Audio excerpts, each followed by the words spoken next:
because the internet has just been like crashing and then coming back and then crashing and then coming back. It's an adventure.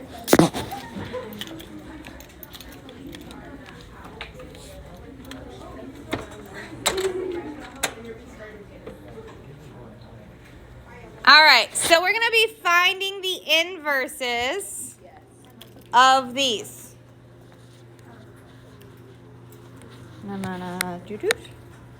So we're going to start with this left one. We've got f of x is 6 plus x over x. So before I find the inverse, I'm going to switch my f of x to be a y because I can do more things with that. Are we just assuming it's 1-to-1? Say it again. We're just assuming it's 1-to-1. Ooh, you're right. We should check that it's 1-to-1. That's called, it's been 24 hours since I did it last, and my brain farted. So let's check first of all and see if this is 1-to-1. It's a rational function, which means a rational function kind of looks like these guys, right? We worked with them. Is that going to be 1-to-1? Yes, because we have even powers above here, it's not going to be a slant. The only time a rational function will have or will be not 1-to-1 is if it has a slant asymptote, because then it could have a horizontal line where they cross twice. Okay, so if our powers are even on a rational function, we know it's going to have that horizontal asymptote. No matter where it is, it's going to be a flat horizontal, not a slant. So this is 1-to-1. Good idea to double check it though. So then what we're going to do is we're going to switch our f of x to be a y because it's way easier to work with. 6 plus x over x. The step that creates the inverse is when I take my y and put it in place of the letter x, and I take the letter x and put it in the place of the y. So every place we have a letter, we switch it. So here we're going to have x equals 6 plus y over y.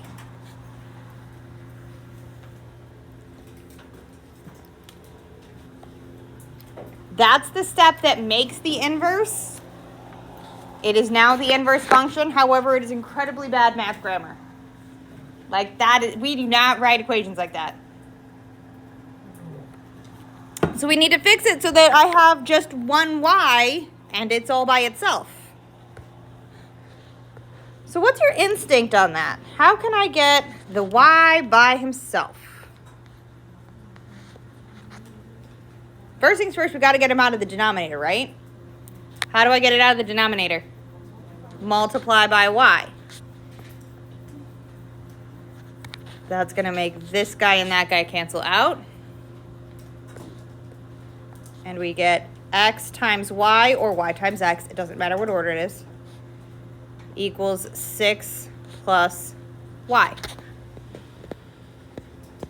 Well, we don't have a fraction anymore. We love that. Let's get our y's together on the same side of the equal sign. So let's move this one. How do we move this one to the other side of the equal sign? Subtract it. You're exactly right. I'm going to subtract y from both sides. It's going to give me xy minus y equals 6. Any instinct on what we can do there? Factor out a y. So we can write this as y times x minus what? 1 equals 6. And we have y almost all the way by itself. Divide by x minus 1. There we go. Whoa, screen. Thank you. It is very lengthy. That is why I didn't want us to squeeze it in the last 3 minutes yesterday. Because we had like 5 minutes, and I'm like, I don't want us to squeeze it. So we now have y equals 6 over x minus 1. And we're going to put it back in our function notation.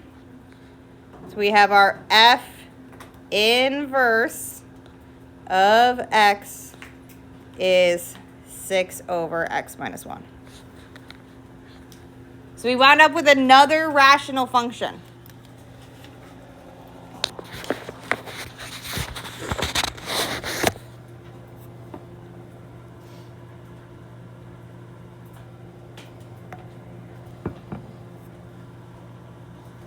Okay.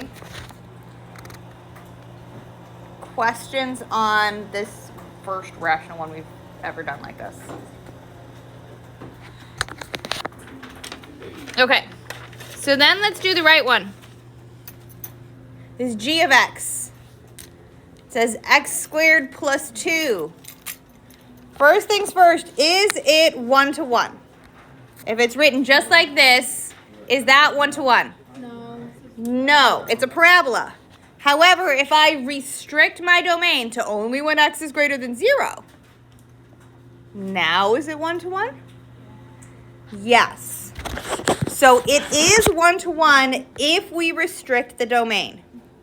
1 to 1 with domain restriction. So it's really important that we keep the domain restriction. So instead of our domain for this being all real numbers, it's going to be only when x is greater than or equal to 1. Sorry, greater than or equal to 0, because I'm good at reading. So then we're going to do the same thing. I'm going to switch my g of x out for a y. X squared plus 2.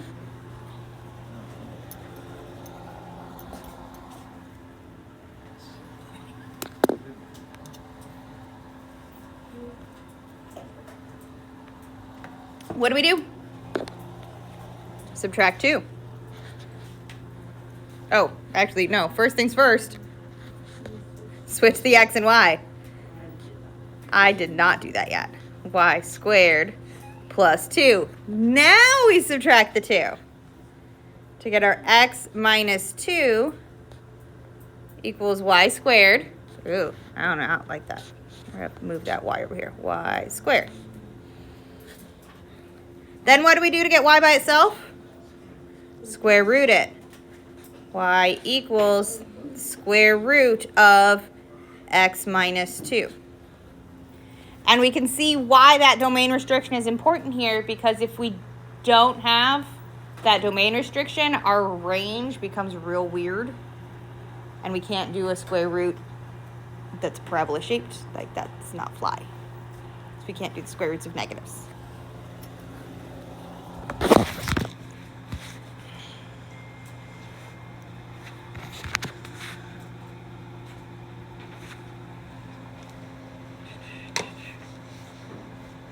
All right, hang on, I got an email real quick.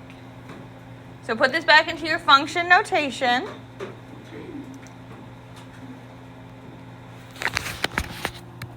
So we're going to have our f, except no, this was g. We're going to use the same function. G inverse of x is the square root of x minus 2.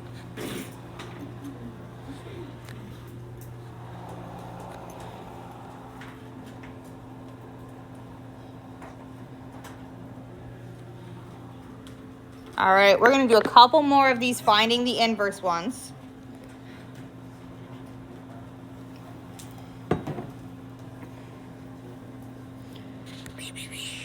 Hang on, let me decide which ones I want to do.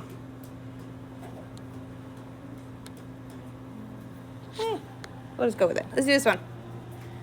We've got 2 here.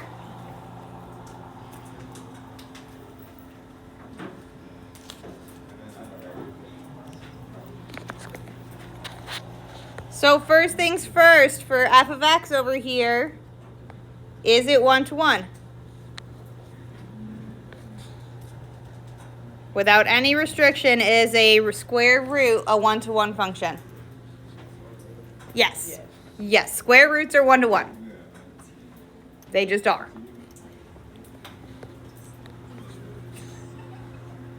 So we're going to switch our f of x into a y. 2 square root of x plus 8. Then we take our x and we take our y and we change places. So x equals 2 square root of y plus 8. That is the step that creates the inverse. It is now the inverse function. It's just really bad math grammar. Like, it's bad form. But if we're looking at, like, say, tests or things, and we just do that, that is at least some points. That is the inverse. The rest of this is just fixing our grammar. And what do we do to fix that? Subtract 8. So we have x minus 8 equals 2 square root of y. Divide by 2. And we could have it as a fraction. X minus 8 over 2 equals square root of y. Square. We have x minus 8 over 2 squared equals y. And yeah, we could simplify that. 1/2 x minus 4.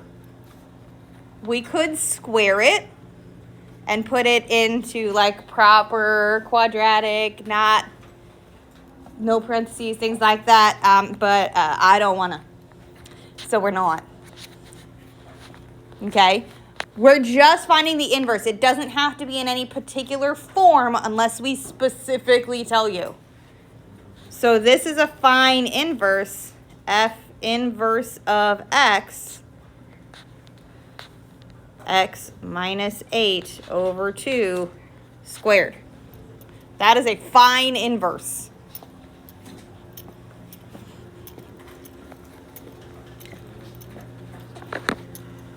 It does not have to go into any specific form.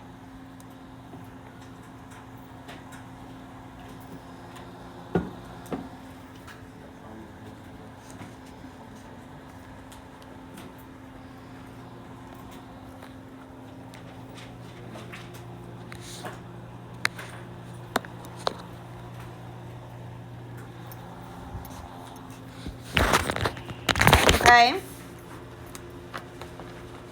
So then we have our next one, g of x, and we need to make sure that it is 1-to-1 before we get cruising.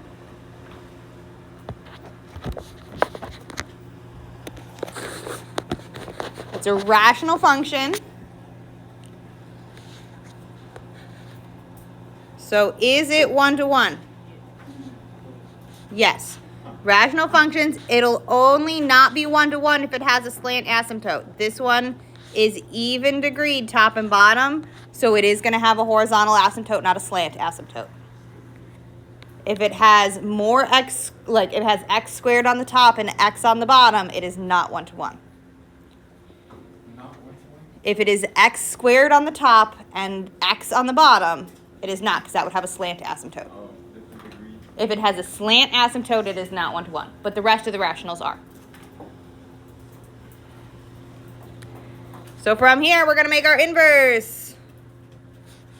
Y equals 4 plus x over x. So I always switch it around to be a y before I do my inversing step.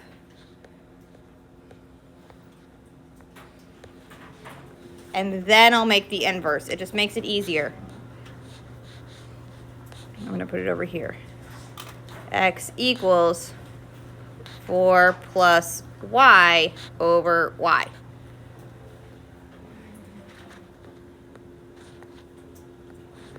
This is the step that makes the inverse. Where the x and y switch, that is the step that makes the inverse. That is the most important step. Everything else is just fluffing it around.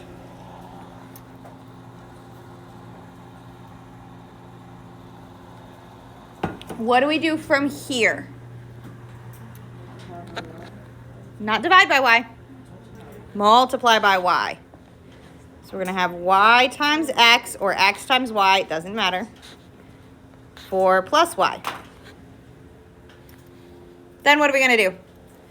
And Subtract y. So we have yx minus y equals 4. Factor out a y.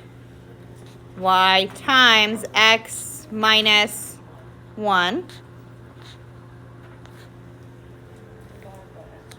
Divide by x minus 1, and we get y equals 4 over x minus 1.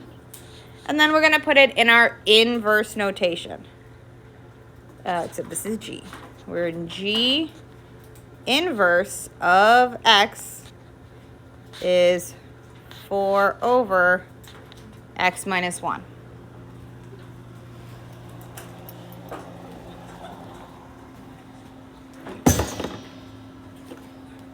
My phone. Okay. So questions on the finding of the inverse. Ooh. Why isn't it starting menu up? wait, can you go back there? Yeah, trying to. It's being a grump. There we go. I don't know why my start menu came up, but it did. Love it. So much fun.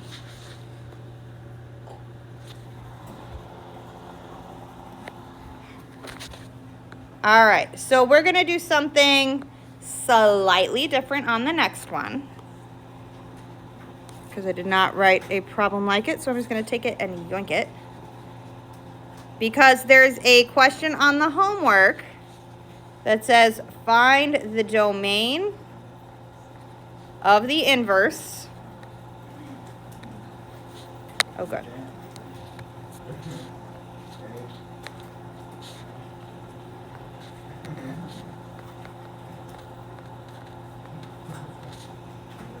Without finding the inverse first.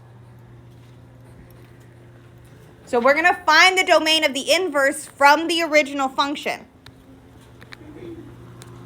Which that means what I need to find is the domain and range of the original function. So we're going to find our domain of f of x. And we're going to find our range of f of x.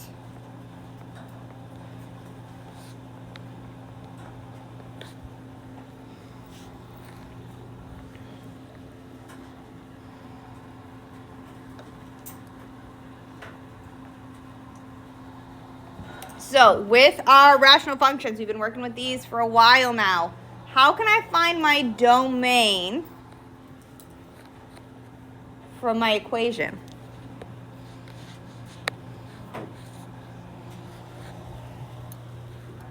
Because what's the one thing my x's cannot be?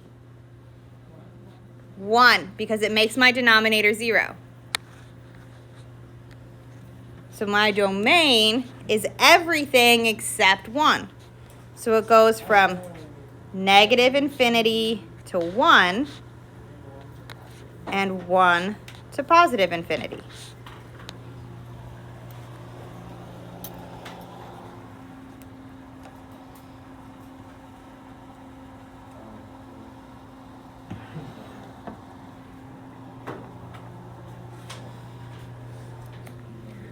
For the range, if we think about our rational functions, when they look like this, what we need to know is this value that doesn't have an answer. So we need to know where our asymptote is. How do we find the asymptote when they're balanced like this? The leading coefficients. So my one place where I'm not going to have a y value is going to be what here? 2. It's the ratio of the leading coefficients. So my range is everything from negative infinity to 2 and everything from 2 to infinity.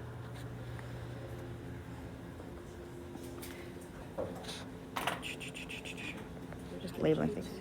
Because it's the ratio of our leading coefficients. Yeah, it's pulling some old stuff from last chapter.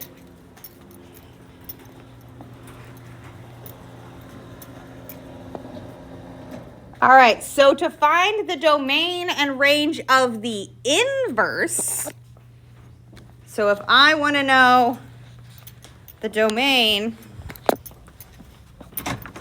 thank you, sir. If I want to know the domain of f inverse of x, inverse of x, and the range of f inverse of x, how do we change our, or how do we find our inverses again? We take our x, we take our y, and we switch them. So we take our domain, which is our x, we take our range, which is our y, and we switch them. And they just straight up copy paste into the other slot. So the domain of f of x is the range of f inverse of x. So this one becomes my range. Negative infinity to 1. And 1 to infinity. What was the range becomes the domain. Negative infinity to 2 and 2 to infinity. So without even finding the inverse, we can find the domain and range of the inverse. Which there's a question very much like that on the homework, which would be number 24.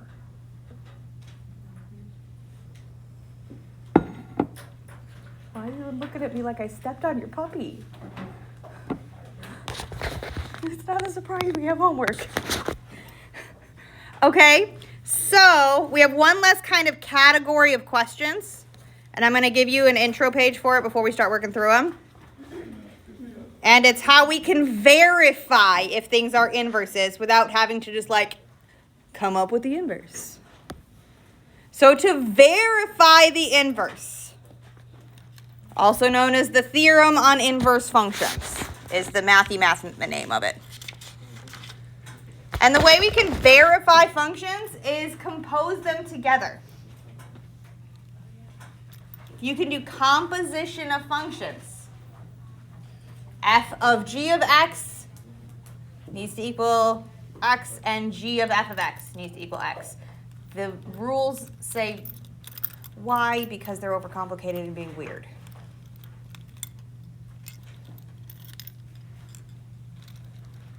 But whenever we compose them together, f of g of x, g of f of x, they should both simplify all the way down to be just x if they're inverses. So we're going to compose the two functions together using composition of functions and simplify it as far as we can. And we're going to do 3 of these. Okay, so however long that takes us, that'll be the end.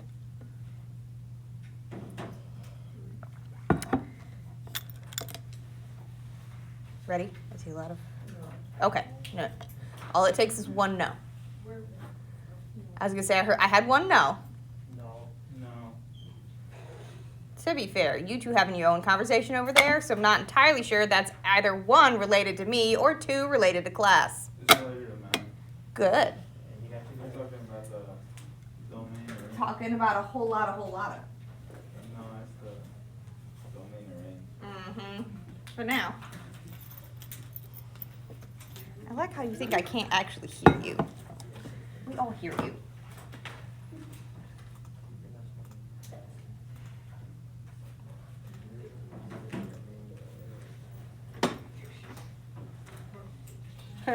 We just got the email that the internet is having intermittent connectivity issues. Yeah, I think I noticed. Isn't it always? Yesterday It's was particularly bad today. terrible. Yesterday was like. Today's- Especially at the end of the day. Nothing was working. I wasn't using it very much at the end of the day, but like today, because my algebra class isn't playing music because we're just having a study day, and like it keeps dropping. So, huh? Like the day we have before the test. They have a test on Thursday. So, yeah, my algebra classes have a test on Thursday. So, Algebra. yes, algebra. As in that class that you've previously taken. No, I didn't. No, you didn't. Nice try, though. All right, so what we're going to do here is we're going to check and see. We're going to verify if they're inverses. So I tend to do my composition of function and I color code things because, of course I do. It's me. I'm extra. So I'm going to do f of x is green and g of x is blue. And what we're going to do is we are going to substitute in f of g of x. And we're going to compose them together. So I'm going to take my g of x function and substitute it in place of the x. So we're going to have 4 times g of x, which is x minus 9 over 4 plus 9. Composing the functions together. It's been a minute since we did composition. Questions on the composition setup part?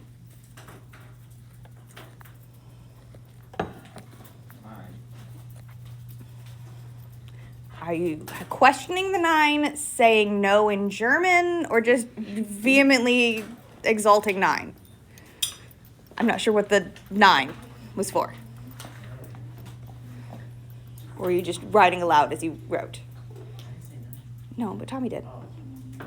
You said 9. I'm like, are you questioning the 9, saying no in German, or just exalting?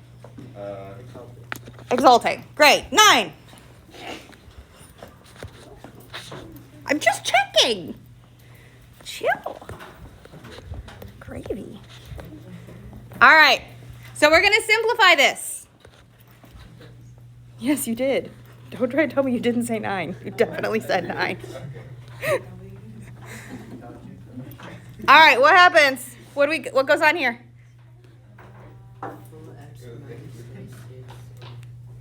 You can distribute it through. That's the hard way, though. Because the 4 and the divided by 4 cancel. So we have x minus 9 plus 9.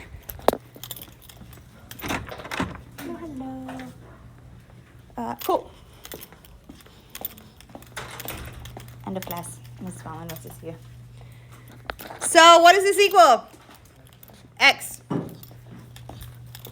That's what we're looking for.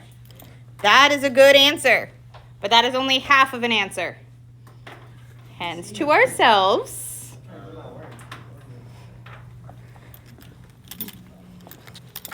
I'm going to only use our own pockets. We don't use our friends' pockets. All right, so we're going to do g of f of x. We're going to test it the other direction as well. So we tested f of g of x. We're going to also test g of f of x. Yes, you are supposed to do both. But it's the same vibe, the same setup. We're going to take our g of x and substitute in place of the x, f of x.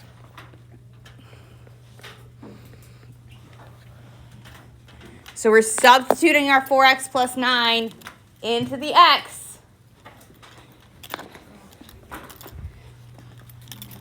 To substitute it in.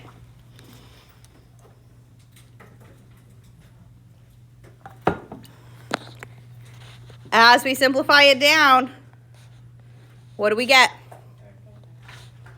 Because the plus 9 and the minus 9 cancel out, so we're left with 4x over 4, and it simplifies down to be x. So are these two inverses? Yes. Ta-da, proven. When we say prove or verify or show, it just means show your work. Test it and show your work. Okay? Another one. Boop. Because they're not always going to be linear. Because where's the fun in that? So we've got rationals here. We're going to see if these are inverses of each other.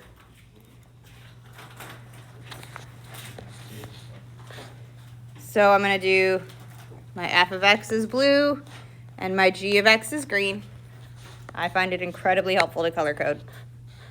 So we're going to do f of g of x first.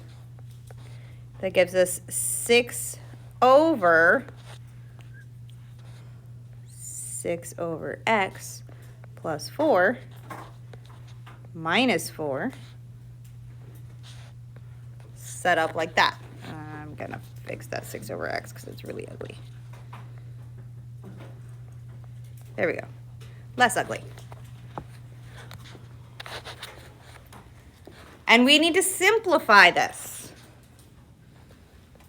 Well, I see one easy peasy thing to simplify, and that's this plus 4 minus 4. Those guys cancel out.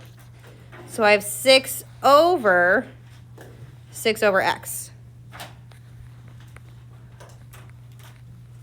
What can I do here to simplify this?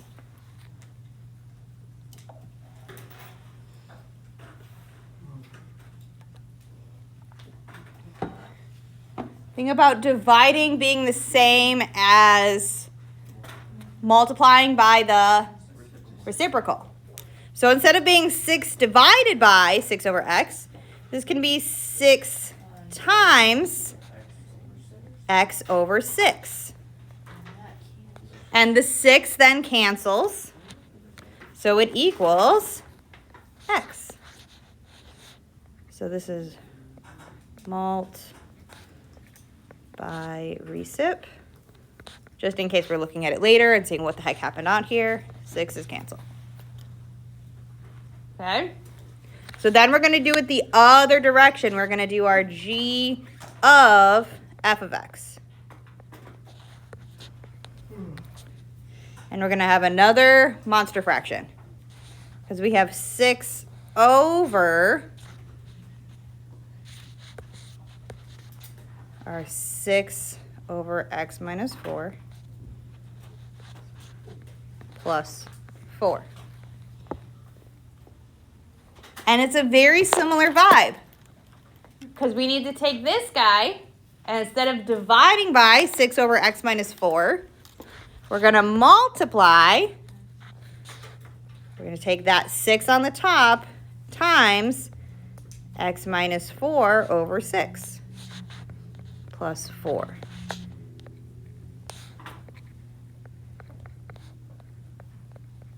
Multiplying by the reciprocal.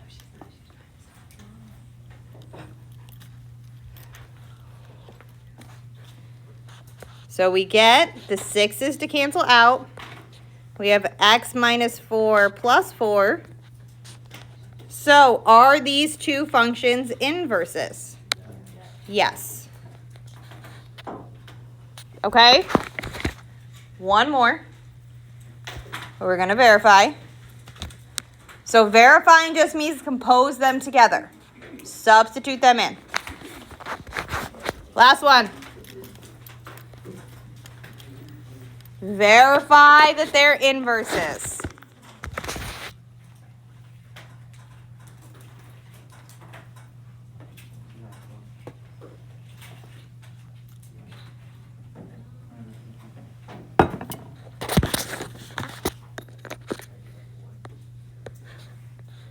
So we're going to have our f of x and our g of x.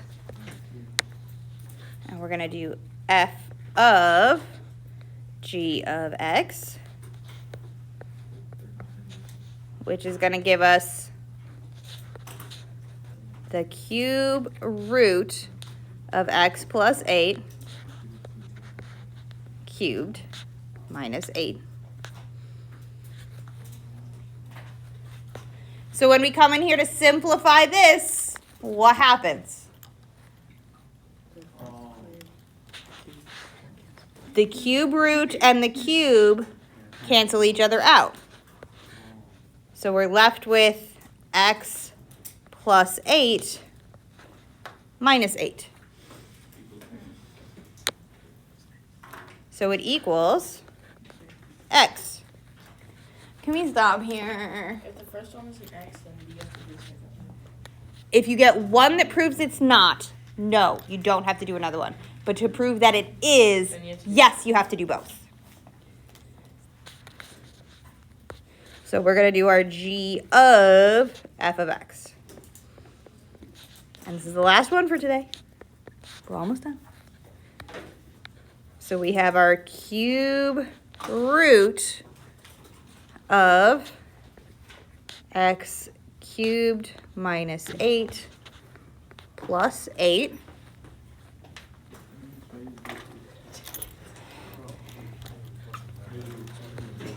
What happens here?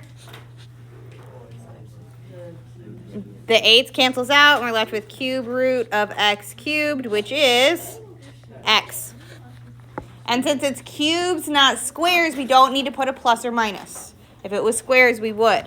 So yes, these are inverses, and we've just proved it. We've shown it. We have verified. Okay?